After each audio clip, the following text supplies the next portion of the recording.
के समाज की स्थिति में बदलाव आया, मजबूती साहब के समाज में आई है कि नहीं आई?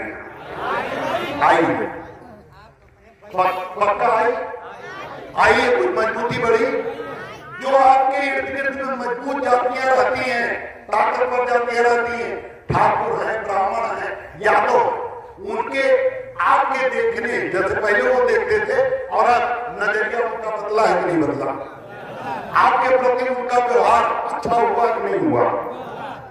ये बदलाव 15 साल में क्यों आया? किसके बलबूते से आया? किसकी वजह से आया? अपने बल से खड़े तब आए, बल से सब रात तो हाँ बिल्कुल बिल्कुल ठीक है देखा। लेकिन मैं फिर से सवाल दोहरा दे रहा हूँ, आज आपकी स्थिति 15 साल पहले और आज 15 साल पहले जो आपके इर्द गिर्द की जातियां थी मजबूत, यादव, ठाकुर, ब्राह्मण, मुसलमान, जो आपको कीड़ा भी नहीं समझती थी, जो आपको केचुआ भी नहीं समझती थी, आज उनके देखने के नजरिए में बदलाव आया है कि नहीं आया? आया है। किसकी वजह से आया? जोर से बोलो सब लोग। बच्चे ना बोले, बच्चों को खबर नहीं। अगर आप बोलोगे तो पूछ लेंगे कि आधा घंटे में कितना मिनट होता है? आधा घंटे में 30 मिनट होता है। और 1/4 घंटे में कितना मिनट होता है? सब फेल हो गए। तो इसलिए बच्चे ज्यादा सवाल के जवाब मत दें। मैं गणित छोड़ दो, अंग्रेजी से सवाल पूछ लेंगे कि अम्ब्रेला की स्पेलिंग क्या होती है? आती है? एलिफेंट की स्पेलिंग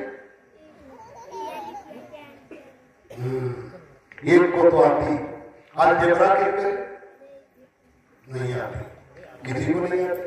चलो बड़ा करो, थोड़ा मेहनत किया करो। सवाल जो वही पूछता है उसे भी नहीं आता, जरूरी थोड़ा बुलाने आए। हमें भी जब छोटे थे सवाल पूछा जाता आता नहीं था, वैसे भाग जाते थे।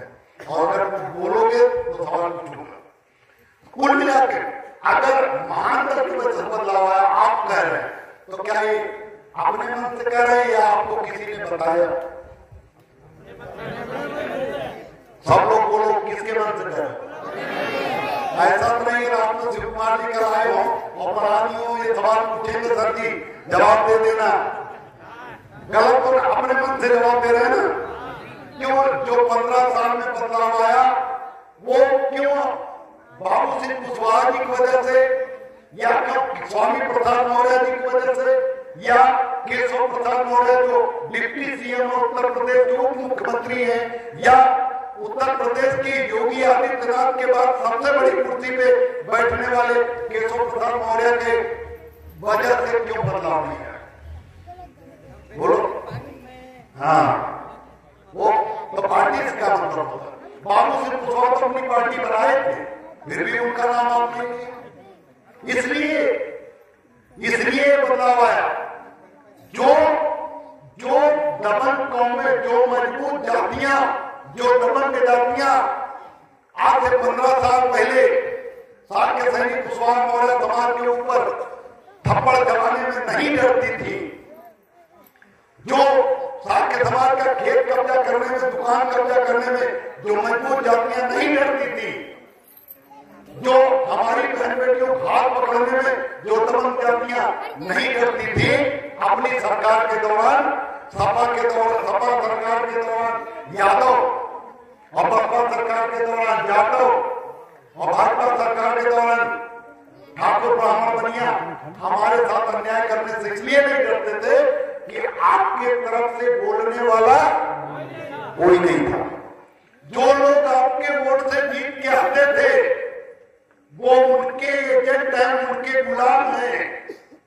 केशव प्रसाद मौर्य उत्तर प्रदेश की सबसे बड़ी कुर्सी पर, योगी आदित्यनाथ के बाद की सबसे बड़ी कुर्सी पर बैठा है, लेकिन उसे किसी भी घटना में, भाजपा की सरकार में, उत्तर प्रदेश की भारतीय जनता पार्टी की सरकार में, सबसे ज्यादा दोनों सरकारों में, जो पिछली सरकार थी योगी फर्स्ट की और जो सेकंड की अब 2022 के बाद चल रही, दोनों सरकारों में उत्तर प्रदेश सबसे ज्यादा अन्याय, साक्य सैनिक कुशवाहा मौर्य समाज के साथ बड़ी बड़ी घटनाएं हुई। मेड़ काटना और जमीन न नापना और लाठी जल जाना, ये घटनाएं तो बहुत छोटी सी हैं। जला के मार दिया गया बनारस में मौर्य समाज के लड़के को, शीला मौर्य को 18 चाकू मार के उसके हाथ पैर काट दिए गए, उसका पेट फाड़ दिया गया। राजा रिजौवा में करमवीर साक्य को 15 चाकू मारे गए। इस तरह से आगरा में छोटी एक कुशवाहा समाज की बेटी के साथ बलात्कार हुआ, आरोप योगी की बिरादरी के ऊपर लगा। औरैया में बलात्कार, सीतापुर में बलात्कार, कई दर्जन घटनाएं, सैकड़ों घटनाएं भाजपा की दोनों सरकारों में हुई। लेकिन केशव प्रसाद मौर्य जो उत्तर प्रदेश का मुख्यमंत्री है, उस नालायक की जबान से एक शब्द नहीं निकला। अगर निकला होता, अगर उसने एक शब्द बोला होता तो ये इस केशव मौर्य की जरूरत आपको न पड़ती, क्योंकि वो कभी बोलता ही नहीं, उसे एक शब्द बोलने का अधिकार नहीं है। लेकिन इस केशव मौर्य को बात बोलने से कोई रोक नहीं सकता, क्योंकि मैं किसी के अधीन, किसी का पराधीन और किसी का गुलाम नहीं हूं। और इसी स्वतंत्रता की वजह से मैं गुलामी स्वीकार नहीं कर रहा हूं। इसीलिए महाराणा प्रताप की तरह मुझे भी घास की रोटी खानी पड़ रही है, मुझे भी फाके करने पड़ रहे हैं। मुझे भी आगरा में जंगल में, आगरा के मतलब एक एकांत में छोटी सी जगह में मैं रह रहा हूं, लखनऊ नहीं रह पा रहा हूं। क्यों? क्योंकि मुझे कोई आगे बढ़ने